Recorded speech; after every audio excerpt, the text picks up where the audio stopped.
सबों को ईशा है। आज तारीख 24/12/2023। आज पुण्य रात है और आज का वचन है तीतुस उसका 2:11 से लेकर 15 तक। वचन यह बताती है, क्योंकि परमेश्वर का वह अनुग्रह प्रकट है जो सब मनुष्यों के द्वारा का कारण है और हमें चेतावनी देता है कि हम अभिषिक्त और सांसारिक अभिलाषाओं से मन फिरकर इस युग में संयम और धर्म और भक्ति से जीवन बिताएं और उस धन्य आशा की अर्थात अपने महान परमेश्वर और उद्धारकर्ता यीशु मसीह की महिमा के प्रकट होने की बाट जोहते रहे, जिसने अपने आप को हमारे लिए दे दिया कि हमें हर प्रकार के अधर्म से छुड़ा ले और शुद्ध करके अपने लिए एक ऐसी जाति बना ले जो भले भले कामों में सरगर्म हो। पूरे अधिकार के साथ ये बातें कह और समझा और सिखाता रहा, कोई तुझे तुझ ना जानने पाए। यहाँ तक आमीन। तो मेरे प्रियो, आज के जो वचन है उसको हम लोग ध्यान से शुरुआत से लेकर अंत तक सुनेंगे और आशीष प्राप्त करेंगे। धन्यवाद हो प्रभु यीशु मसीह को, धन्यवाद हो जो आज हम जन्म पर्व के पूर्व संध्या पर हम एकत्र होने पाते हैं। हम विभिन्न तरह से तैयारी करते हैं। एक जन्मदिन, आज हम सांसारिक बातों में अगर ले, कोई जन्मदिन मनाता है तो अपने प्रियजनों को स्वागत करता है, अपने प्रियजनों को बुलाता है और उसके साथ घर में खाने पीने और विभिन्न तरह का बच्चों में तो रिटर्न गिफ्ट और क्या क्या आजकल जो परिचालन सब है, आज जिस तरह की बातें आज चल रही है संसार में, तो एक जन्मदिन के अवसर पर हम चाहे किसी की खुशी और आनंद की बातों को अगर हम देखते हैं, कोई उत्सव को मनाता है, कोई अपने जन्मदिन को, कोई अपने एनिवर्सरी को, कोई अपने और विभिन्न तरह के कोई खुशी और आनंद को जब बांटना चाहता है तो अपने प्रियजनों को बुला करके एक साथ मिल करके ये उस खुशी और आनंद में शरीक होते हैं और जब हम उसके खुशी और आनंद में शरीक होते हैं उनके लिए गिफ्ट भी ले जाते हैं। बच्चे का जन्म है तो बच्चे के हिसाब से कोई बुक्स, खिलौने, जो भी उसके लिए उपयोगी हमें लगता है, जैसे हमारे समझ में है, हम उसके लिए गिफ्ट ले जाते हैं और उसे प्रेजेंट भी करते हैं।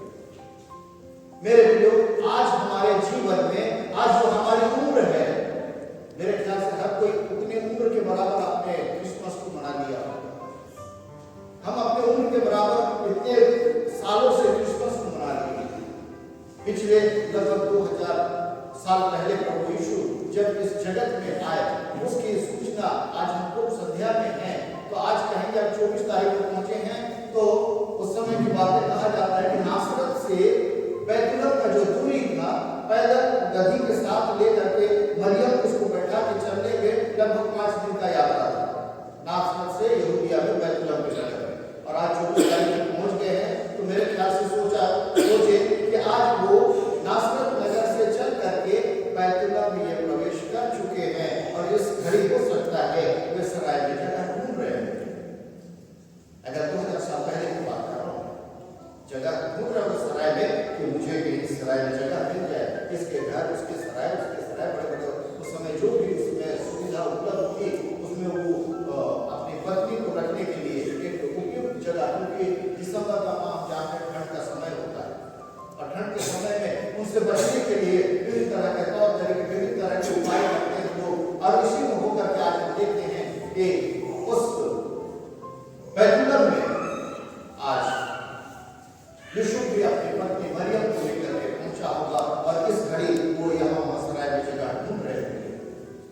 मेरा कहने का मतलब है, तो 750 वर्ष पहले यीशु के आने के 750 वर्ष पहले यशायाह नबी ने अपने वचन में कहा, अपनी भविष्यवाणी में कहा था। यशायाह नबी के अगर हम पढ़ेंगे 6 का 14 को पढ़ेंगे, 9 का 2 और 6 को पढ़ेंगे, तो उसमें सारी यीशु की भविष्यवाणी की बातों को हम देखेंगे कि एक कुमारी गर्भवती होगी, एक पुत्र जनेगी और उसका नाम इम्मानुएल रखा जाएगा, जिसका मतलब है परमेश्वर हमारे साथ।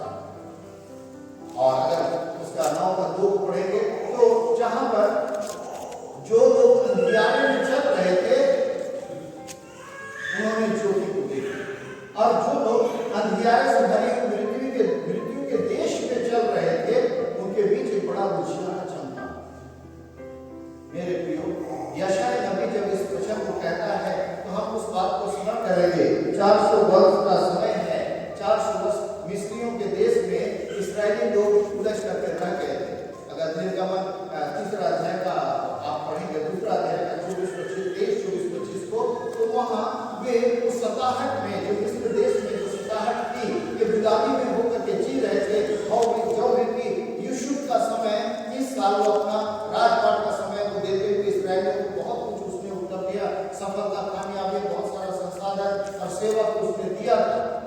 लेकिन यूसुफ के चले जाने के बाद वो फिरौन सब मर गए और जब समय परिवर्तित हो गया, ये दासों में आ गए, दास प्रथा में आ गए। मिस्रियों के यहाँ दास होकर के काम करने लगे और लगभग 400 वर्ष, जैसे परमेश्वर पिता ने उत्पत्ति की पुस्तक में उसने भविष्यवाणी की है, मेरे ख्याल से 15 अध्याय में, मैं स्मरण नहीं कर पा रहा हूँ। 400 वर्ष तक एक दूसरे के शरण में रहेंगे, दास होकर के रहेंगे। और उसके बाद उसने मूसा को भेजा। हम जानते हैं सभी, वो कहानी ज्यादा आगे नहीं जाएगी। मूसा को भेजा और उस समय, जैसा मैंने कहा, निर्गमन का 2 अध्याय का 23-24-25 में, ये अपने सताहट में लोगों की परमेश्वर से वो अलग हो गए थे और इनका रोना और कराहना और परमेश्वर पिता की दुहाई देना वहां तक पहुंची। और परमेश्वर ने कहा, निश्चय उनका कराहना तो मैंने सुना। और आज भी उसी 400 वर्ष का समय को हम देखेंगे, क्योंकि उस समय भी परमेश्वर पिता ने उन पर दया करते हुए एक नबी को चुना, मूसा को चुन करके उनको चुनौती के लिए अगुवाई करके उनको मिस्र देश से छुड़ाया। सभी जानते हैं इस चीज को। आज भी पुराने नियम और नए नियम में 400 वर्ष का जो समय है, इसको हेरोदेसियस लिखता है, ये खामोशी का युग है। प्रभु यीशु के आने के पहले 400 वर्ष का समय इसी तरह का समय था, जिसमें जाति जाति में हम कहेंगे लोगों में नाना प्रकार की तकलीफ और पीड़ा। मेरे प्रियजन, जिसको मैंने सृष्टि में रचा था, जिस मनुष्य को सबसे महान आश्चर्य सृष्टि कहेंगे, मनुष्य को उसने रचा था, आज वो मनुष्य उससे विमुख हो गया है। सदोम अमोरा को देखिए। नूह के समय में भी जितने लोग, जिसको उसने धर्मी जाना, उसको उसने बचा लिया। उस जहाज का निर्माण करा करके नूह और उसके बच्चों को, उसके बहुओं को, सबको लगभग 8 प्राणी उसने बचा लिया। इसके बाद हम देखते हैं सदोम अमोरा का, वहां का भी क्रोध परमेश्वर पिता के जहन में आती है। वहां फिर वो क्रोधित हो जाता है और वो अब्राहम से चर्चा करता है, क्योंकि अब्राहम एक चुना हुआ व्यक्ति था और उसका भय मानने वाला, आज्ञाओं का पालन करने वाला। उसके साथ उसने कहा, मैं उसको नष्ट करने पर आदम का और परमेश्वर के दूतों का आप अगर वो आर्गुमेंट को या बोल करने का बातों का अगर करोगे तो वहां भी पाओगे आप कि किस तरह आदम उनको कन्विंस करता है कि हे प्रभु, यदि वहां 10 लोग भी अगर मिलते हैं तो भी तू उस नगर को नष्ट कर देगा। यह दूत कहते नहीं, अगर 10 भी हैं तो मैं उनको छोड़ दूंगा। लेकिन वहां कितने थे? कुल 4 लोग थे, लूत, उसकी पत्नी और उसकी 2 बेटियां। लेकिन परमेश्वर पिता जरूर उसको आग और गंधक से नष्ट किया, लेकिन वो 4 को पहले बाहर निकाला।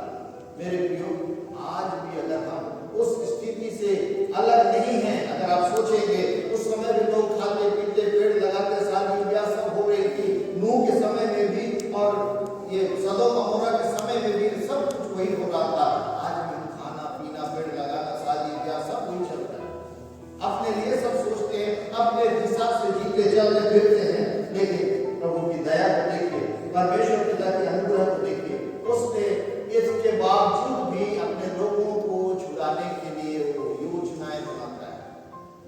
उसने अपने प्रिय बेटे को इस जगत में भेजा, जो कल हम उसका क्रिसमस का त्योहार मनाएंगे, उस पर्व को मनाएंगे।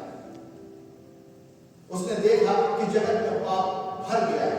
उस समय लिखता है, जाति जाति के लोगों की चंगाई के लिए यीशु मसीह को बहुत से संघर्षों से होकर गुजरना पड़ा।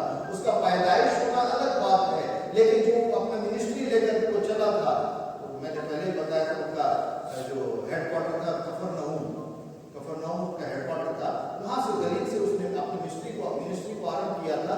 और उनका काम यही था कि परमेश्वर की बातों को इस जगत में करके दिखाए। उसने कहा, मैं अपने पिता को करते देखता हूँ, सिर्फ वही कार्य मैं करता हूँ, उसके अलावा पिता जो मेरे को आज्ञा देता है। हम लोग पढ़े ना निर्गमन उत्पत्ति 18 में, सुबह हम लोग सुना था, उत्पत्ति 18 वाला निकालेंगे।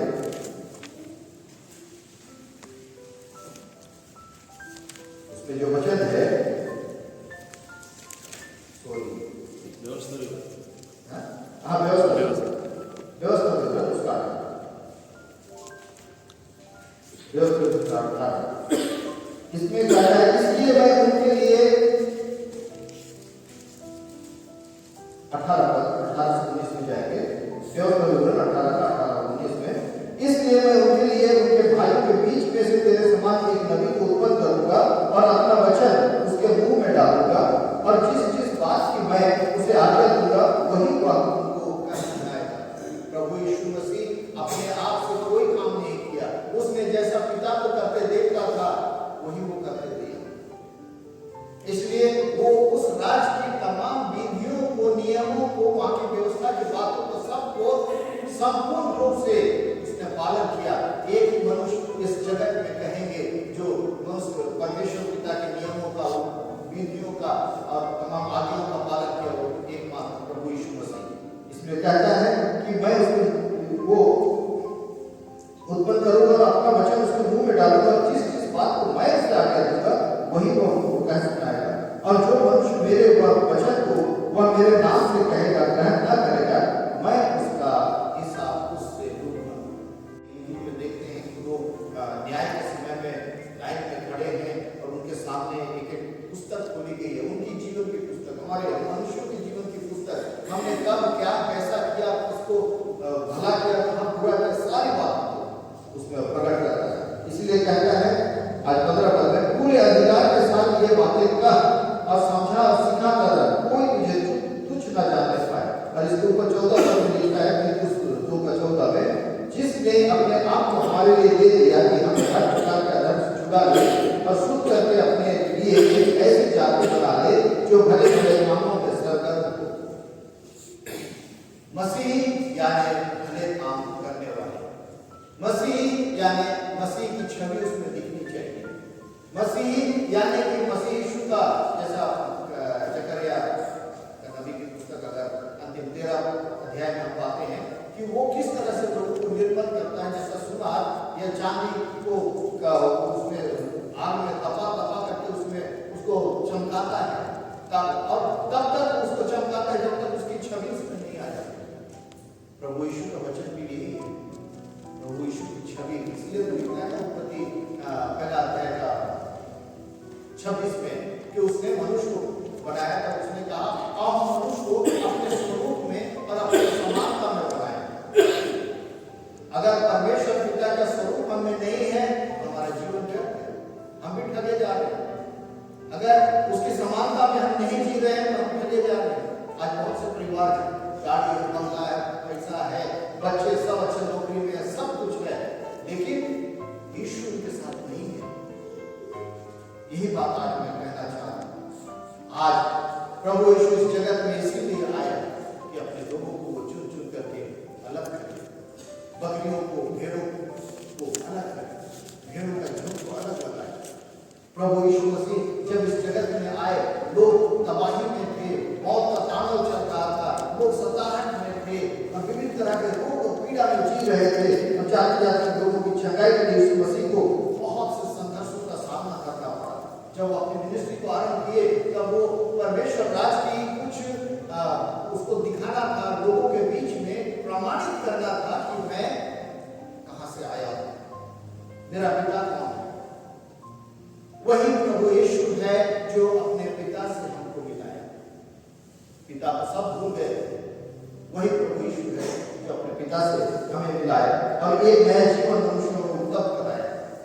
मनुष्य का जीवन खत्म हो गया था, जैसे हम नूह के समय में देखते हैं, सदोम अमोरा के लूत के समय में देखते हैं, हम ऐसे मार्ग में चले जाने पर थे, लेकिन प्रभु की दया हुई, उसने अपने इकलौते बेटे को इस जगत में भेजा।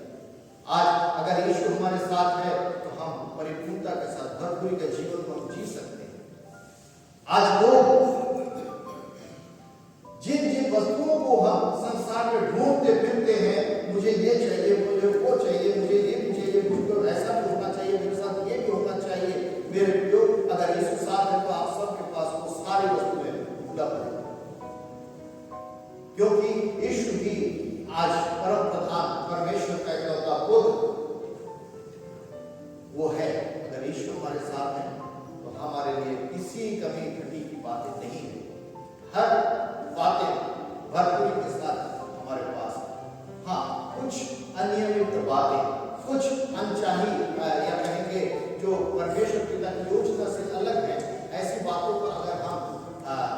मांगेंगे वो हमें नहीं मिलेगा।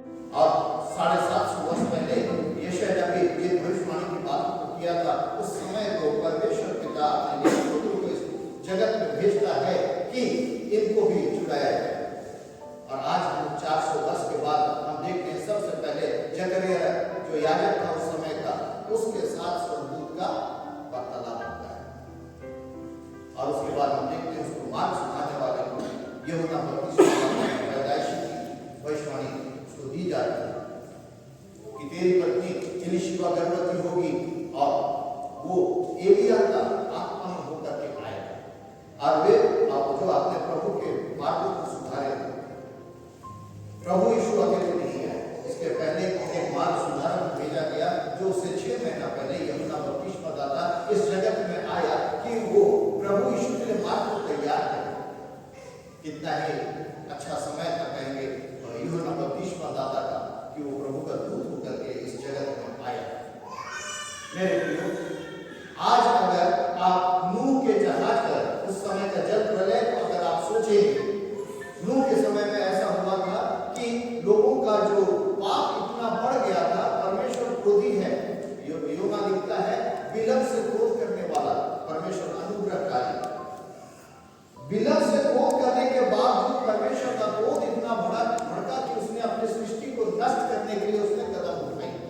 और हम देखते हैं उसने नूह को चुना, जहाज बनाया गया और उसको भी करीब 100 साल लगे नूह को जहाज बनाते हुए।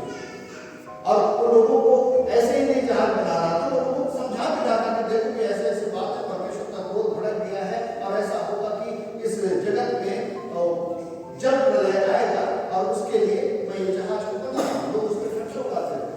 आज के बाद भी आ गया, आकाश में कहीं बादल है ना, कोई समय ना किसी का ऐसा ऋतुओं का ऐसा असर होगा कि जल प्रलय होगा कि जहाज बनाने जा रहा है। उस दिन और आज के दिन में भी कोई अंतर नहीं है।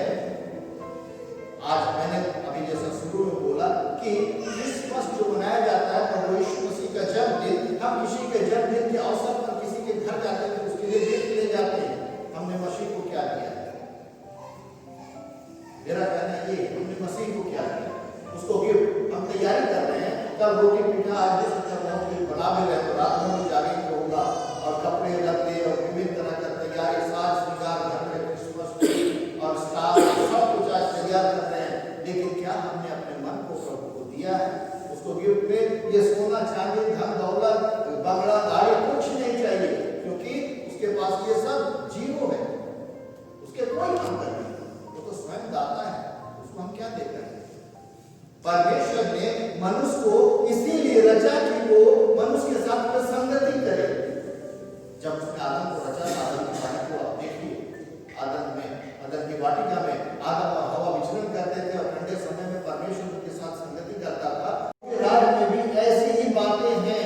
जब हमारा समय आएगा, जब हमको वाकई जरूरत होगी, उस दिन प्रभु हमको वो सारी वस्तुएं देगा। प्रभु का वचन कहता है में तुम्हारे मांगने से पहले तुम्हारे स्वर्गीय पिता को मालूम है कि तुम्हें किन वस्तुओं की आवश्यकता है और वो समय पर देता है। लेकिन अनाप शनाप वस्तु नहीं देता, जो हमारे लिए एक्चुअल में जरूरत है उन बातों को देता है। आज भी प्रभु यीशु के आने के पहले बहुत सारा संघर्ष करना पड़ा प्रभु यीशु मसीह को, लोगों को चंगाई करने। कुबी स्त्री को याद करिए, 18 वर्ष से वो कुबी थी, उसको उसने आराधना के लिए चंगा किया। फरीसी और शास्त्री याजक को खड़े हुए, आज सबके देह में से कैसे चंगा किया? आज के दिन, ये तो दूसरे दिन भी हो सकता था। ऐसे उसने और बहुत सारे आश्चर्य हुए। जब वो कफरनहूम में वो लकवा के मारे को 4 लोग उसको खाट में बैठा कर लिटा के लाए थे और ऊपर छप्पर खोल के उसके नीचे उतारे, वहां वचन कहता है कि फरीसी और शास्त्री इस बात में वहां बैठे थे कि उसको किसी बात में पकड़ ले और उसको हम गुनाहगार साबित कर दें। प्रभु यीशु चाहता था सबको चंगाई दे, सबको रिहाई दे, सबको छुटकारा दे, सबको भरपूरी का जीवन दे। 5000 को खिला दिया, उसके पास क्या कमी थी? सिर्फ प्रभु को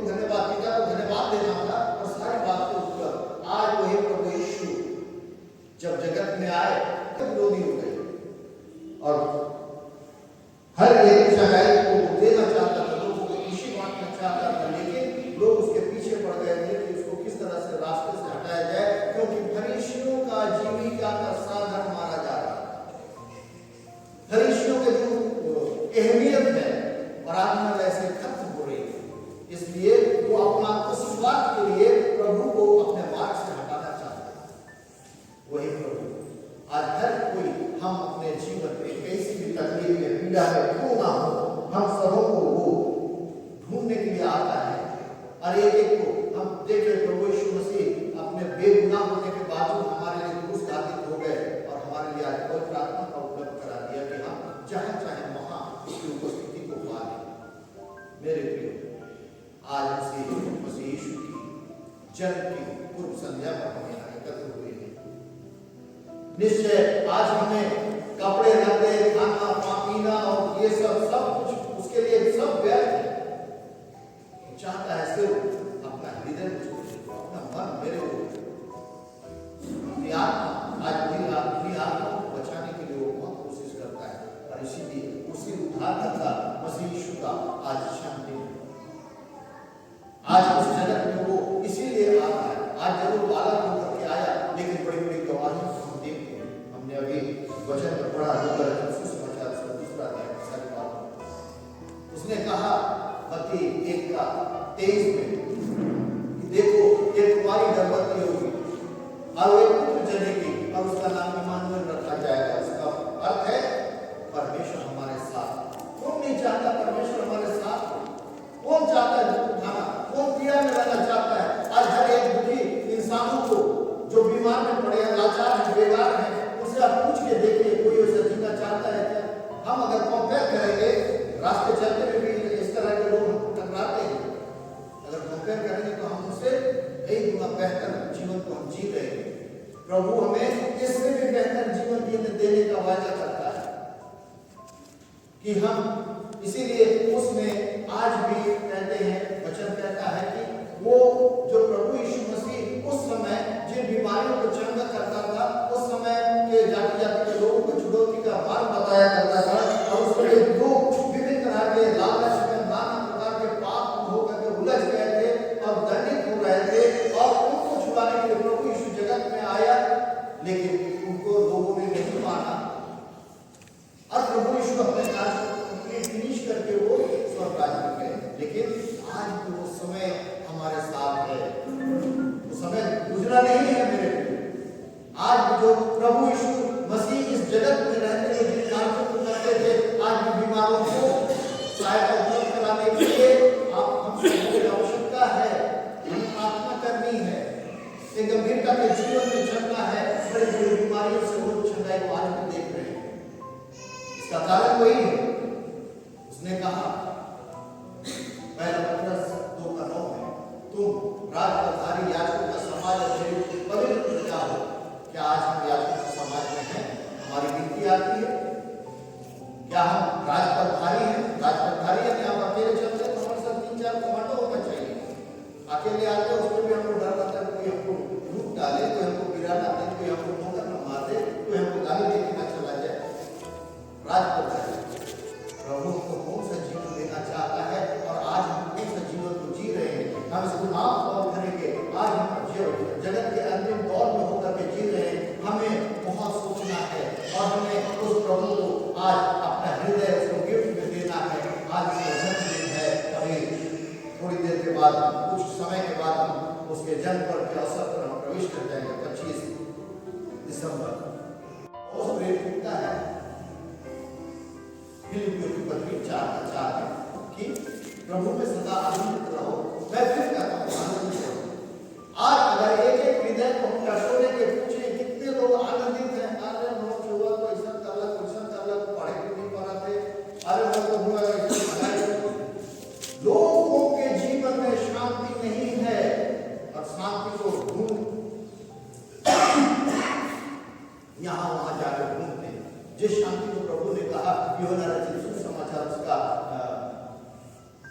12:27 में, मैं तुम्हें शांति दिए जाता हूँ और वो शांति जो जगत में नहीं देता, ऐसी शांति।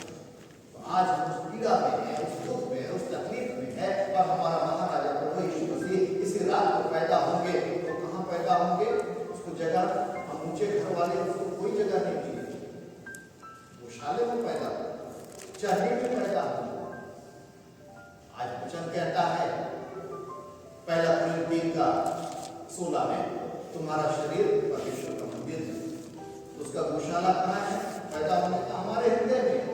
ये शरीर उसका मंदिर है तो उसका पैदाइश का स्थान कहाँ पर? हमारे हृदय में। अगर हमारा हृदय ही आज गुनाहगार है, हमारे हृदय में ही आज पाप दोष गुनाह अपराध भरे हुए हैं, हमारे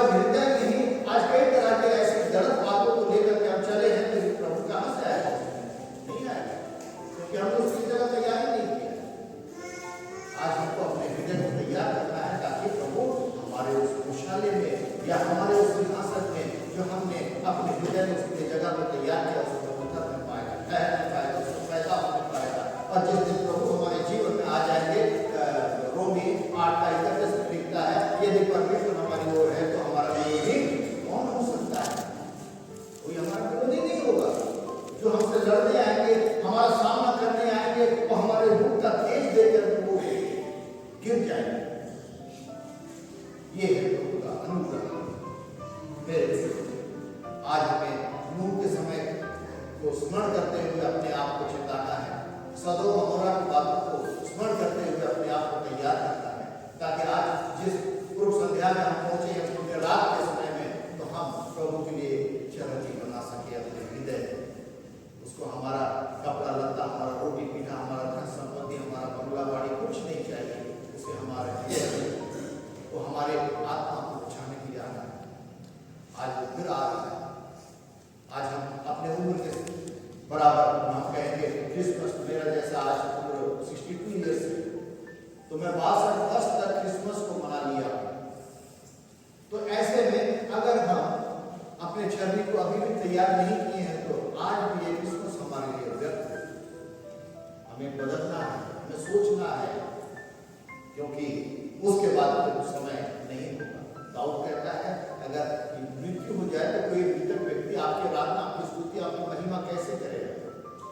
इसी जीवन में इस मृत्यु से पहले हम सबों को अपने हृदय परिवर्तन करना है, एक नए जीवन में आना है। इसलिए वचन कहता है कि परमेश्वर ने जगत से ऐसा प्रेम किया कि उसने अपने एकलौते पुत्र को दे दिया, ताकि जो भी उस पर विश्वास करे वो नाश ना हो परंतु अनंत जीवन पाए। किसी और जाति में दूसरे जीवन की लेखा नहीं मिलेगा आपको। इसी मसीहियों में हम मसीह यीशु के साथ हमको एक और जीवन मिलने का आशा हमारे पास है। इसलिए कहता है, आशा में आनंदित रहो, क्लेश में स्थिर रहो और प्रार्थना में निरंतर लगे रहो। रोमी 12। मेरे प्रियो, आज हम सब एक नए जीवन की ओर बढ़ना है। हमारे पुरानी सारी बातें पौलुस प्रेरित को लिखता है, जो नई सृष्टि में आ गए, पुरानी बातें सब भूल गई, विसार दिया गया, एक भी बातों का उल्लेख नहीं देगा। हमें मन परिवर्तन करके उसके राज में प्रवेश करना है। सब कुछ हमारे लिए नया हो जाएगा। दूसरा कोरिन्थ 5:17 में कहता है, अबे हम सबों के लिए इसीलिए कहता है, those who born once will die twice। जो व्यक्ति एक बार जन्म लिया है, उसको दो मृत्यु से गुजरना पड़ेगा। और लिखता है, but those who born twice will die once। लेकिन जो व्यक्ति दो बार जन्म लिया है, उसमें सिर्फ एक मृत्यु आएगी। ये मसीह की सबसे खूबी की बात है, दो मृत्यु लेगा। और जिसका जन्म दो बार हुआ, जिसको हम यूहन्ना सुसमाचार उसका 3रा अध्याय में बात है निकोदेमुस के बारे में, कि तुझे फिर से एक जन्म लेना पड़ेगा। प्रभु यीशु में हम सबों के लिए आज एक नए जन्म लेने का अवसर है। हम जब उस नए जन्म में प्रवेश करेंगे, तो निश्चय हमारे लिए अनंत जीवन को वायदा किया है प्रभु ने हम सबों के लिए। और हम यही आशा करते हैं कि हम सभी उस स्थान में जब हम उठा लिए जाएंगे, तो हम एक दूसरे को वहां देख नहीं पाएंगे। प्रभु करे आज के इस वचन के द्वारा हमें से हरेक आशीष प्रदान करें। आमीन। आइए प्रार्थना। धन्यवाद ईश्वर दयालु पिता, सचमुच में आपने बोला बातचीत किया, इसलिए धन्यवाद देते हैं पिता। कि आज जो हम पूर्व संध्या में जो पूरी रात की आराधना में हम शामिल हुए पिता, हर एक हृदय में एक परिवर्तन को लाएगा पिता। जिस वचन को आपने दिया कि हर एक वचन जिसको हम कुछ ना जाने पर एक दूसरे को सिखाने में लगाएं, ताकि हम उन बातों को समझ सके कि नूह के समय में जिस तरह से लोग नष्ट हो गए थे, सदोम और अमोरा के नष्ट होने का समय में जो बातें, सारी बातें हमारे पास में दृष्टांत के समान या एक इतिहास हमारे निकट रखी गई है पिता, कि इन सारी बातों को स्मरण करते हुए आज हम अपने जीवन में परिवर्तन को लाने पाए। हाँ पिता, आज का आपका जो वचन है, आपने पत्री में आपको दिया है पिता, उसके अनुसार हम अपने जीवन में परिवर्तन को लाने पाए, एक नई सृष्टि में जाने पाए। हाँ पिता, हम एक नए जन्म को लेने पाए। आज होने दीजिए पिता, हर एक हमारे आत्मा आज जब खुली हुई है पिता, आप उसमें उतरने ठहरने पाए, आप हर एक हृदय में पैदाइश को लाने पाए। लोग आपके जो आश्रम में बैठे हैं, आपका वचन कहता है, भजन 34:10 में, जवान सिंह भी भूखे रह जाते हैं, उनको भी घटी होती है, लेकिन यहोवा के खोजियों को किसी भली वस्तु की घटी नहीं होती। हाँ पिता, हर एक जो आपके लिए आज हृदय को दे दीजिए, उनके चरणों में उतरिए और उनके जीवन को बहुत आयत से परिपूर्णता के साथ भर दें। आज यही आप चाहते हैं हर एक लोगों को प्राणों को बचाने के लिए। आज उसी का वचन आपने दिया, हमें दीजिए, उसमें हम अपने हृदय में उसको उतार कर ठहरा कर उसे अपने पास रखने पाए, जिसके द्वारा जीवन में तमाम उपलब्धियों को, सफलताओं को, कामयाबियों को हासिल करने पाए। सारा आदर और महिमा आपको देते हुए भगवान देते प्रार्थना विशेष के नाम से मांगते हैं, दया से ग्रहण